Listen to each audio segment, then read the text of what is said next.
A friend of mine, my friend, lost his job recently. He had lived paycheck to paycheck. He is a tremendous, conscientious worker, a skilled salesman of eyeglasses in his early 60s. His boss was loath to let him go. He was not fired, he was downsized. A deeply intelligent, thoughtful man, aware of his shortcomings about which he does not forgive himself, a massive and generally ignored character trait. He is afraid, trying at last to get unemployment benefit, which he has never done. A great spirit who will remain up and energetic, will not cave. He is voting, he announces, for Harris Walls against the run of his gender, class, race, and city. I have friends with similar stories who will vote for Trump-Vance for the same reasons, I expect.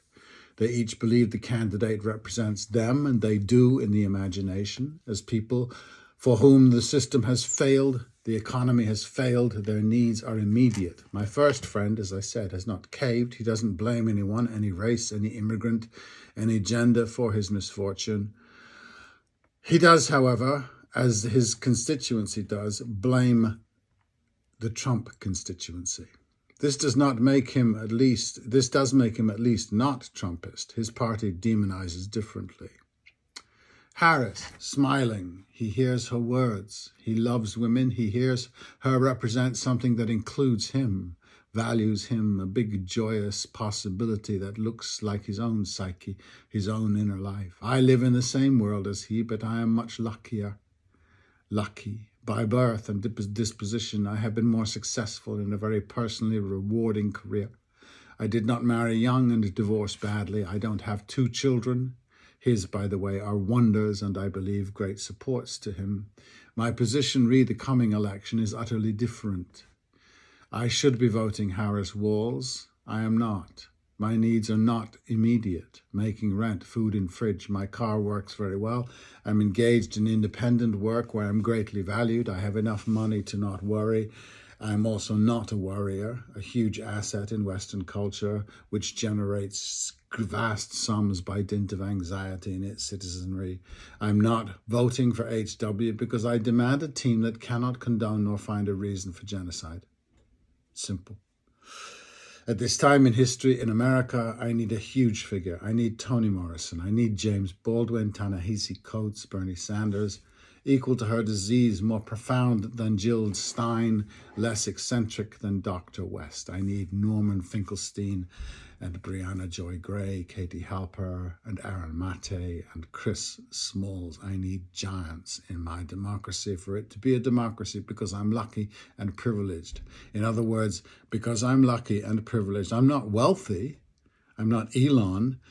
Because I'm lucky and privileged and I know it, my democracy is a different animal entirely from my friends. We should really, really understand that. My friends need someone to give them hope. I don't.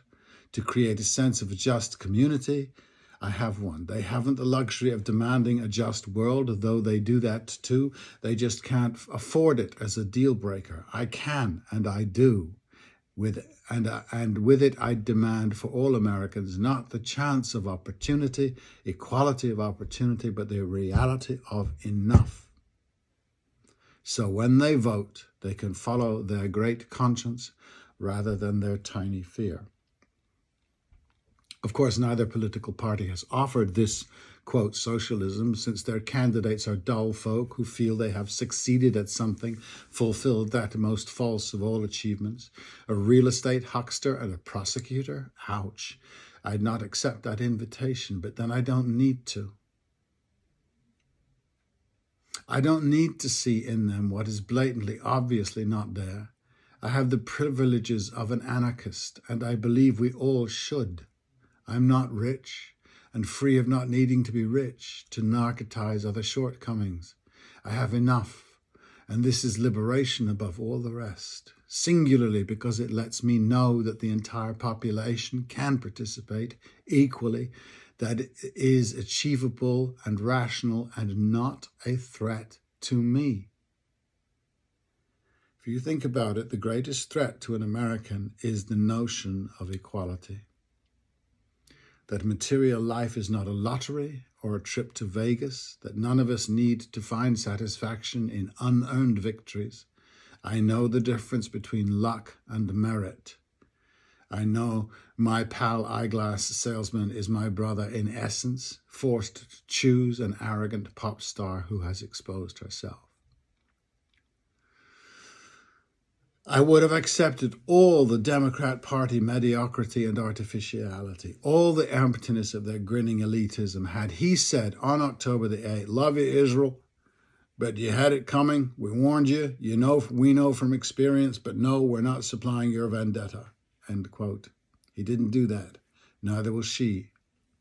I am lucky though that these can be my priorities, which is a disgusting thought. And why? No, the US is not a democracy. Its essential colonial lie is exposed now. Freedom of choice should not be constrained by need, real need. We are at the mercy of an aristocracy because aristocracy is our highest value, full of the least talented.